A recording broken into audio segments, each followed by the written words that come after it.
If I asked you why you trust your partner, what would you say? Why do you believe your partner will be faithful to you? Now, some of you will say that, oh, they have good character, they come from a good home, they were well brought up, or they're not that kind of person, or they're not into that kind of thing, or they are very principled, or you've done so much for them, they won't repay me with evil. What if I flip the question? Why should your partner trust you? Why do you think you'll be faithful to your partner? You might say similar things to what I mentioned earlier. You have good character, you were well brought up, you're not that kind of person, or you love this person so much you will never betray them. They were there for you when you were down, and so you will never betray their kindness, etc., etc. Let me tell you, those qualities are great, but they're not enough. It doesn't take much to be unfaithful to your spouse or partner. When I say unfaithful, I'm not just referring to sexual immorality.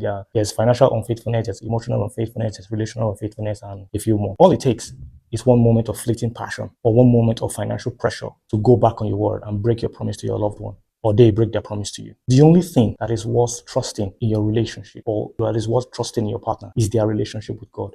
If you don't love God more than you love relationship, the likelihood of you messing up is very high. You may have heard some men who say they love their wives, yet they engage in extramarital affairs. And yes, they really do love their wives, but love is not enough to keep them from breaking their vows. Here's the thing. Before you wrong your spouse, maybe go out and have an affair or use your children's school fees to play the lottery or raise your hands to hit your spouse, you will first consider how God will feel about it even before your spouse. If you have a strong relationship with God, you will reconsider your actions in order not to break God's heart. This is what you can trust. It is written that God is able to keep us from falling. Whether it's falling into sin or falling into bad habits, it's God that is able to keep us from falling into those. Not love, not gratitude, not loyalty. This is why my best counsel to you is to find someone who loves God more than they love relationship, even more than they love you. Because only someone who loves God can love you how you should be loved. You can trust that they will remain faithful because they love God and because their devotion is first to God, then to you. But wait, before you lose your mind, I don't mean someone who loves church or someone who loves youth programs or someone who has a big title, is a pastor or a deacon in a church, or someone who loves to pray and read the Bible for the sake of it, or just loves to have a religious appearance. I mean someone who genuinely loves Jesus.